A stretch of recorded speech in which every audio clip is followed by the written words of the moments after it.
If you could have any Mario power-up, the mushroom, the fire flower, the raccoon tail, what would you have? Can I have the giant boot?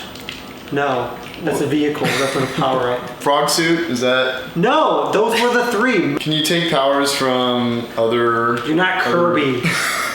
Are you riding Yoshi at the time? No, Yoshi's another vehicle. I do agree that Raccoon. I would choose Raccoon Tail just because I've always wanted to fly. It looks cool. I love Mario with the Raccoon Tail. I've always wanted a tattoo, and if I got a Mario tattoo, it would be Raccoon Tail. There's always treasure up in the sky. There is. There's always treasure up in that sky too, but I can never get to it. Yeah, you're not gonna get it because the U.S. Army is gonna shoot you down as an undefined flying object. Maybe I'll get it before. Wow, we're getting all Patriot Act with our Mario discussion. Hold on. This magic mushroom, does it actually make you get bigger, or is it just a hallucinogenic in your mind and you just feel more powerful? Like Alice. How is that a debate? You can't fit through certain areas if you're big in Mario. You can when you're small. Mind over matter, man. I know. Mind over matter. You know when like drunks, when they're in a car wreck and they're not wearing a seatbelt, they will actually have less injuries than the people they hit because they literally are... their body's loose and they can just go with the impact. Fire. Okay, I have a question related to the firepower. It's from I've read the original brochure of Mario and it's from a horsehair plant.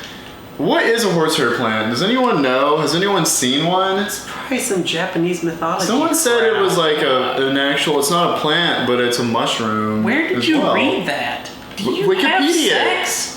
I'm not going to look Where do that you up. read this stuff? Well, that's debated. How do you know that?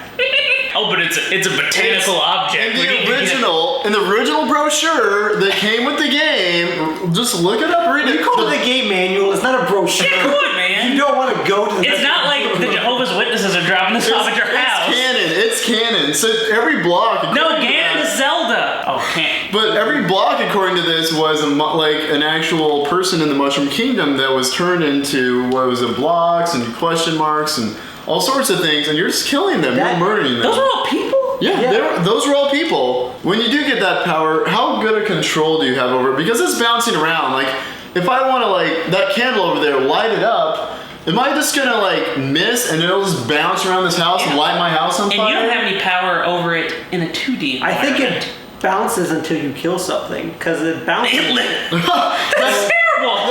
I definitely don't want to pick that. Well, same thing with the invincible star. Like, you're invincible, but anything you touch will die. You're like Midas, man. Yeah. Okay, for Tanooki suit, way better, because you can turn into like Washington Monument or whatever. I know. You can turn into a statue, nothing can hurt you, and you can fly. Yeah, so it's like tail +1. I know, but it's not. It's like, do you want a gun or do you want a gun with a hot dog on it? And you notice you're like a monk with a staff? I know. I never understood the staff. Yeah. I think that's just the Japanese thing. They have a bunch of monks. Anytime something weird happens, Yeah. Japanese. Oh, blame it on the Japanese. They created the game. The whole game is by the Japanese. You can't just take one thing out. Yeah. You know. You know what they call acid in Japan? Miyamoto. That makes sense. Totally does. Okay, guys. Do, kill, marry.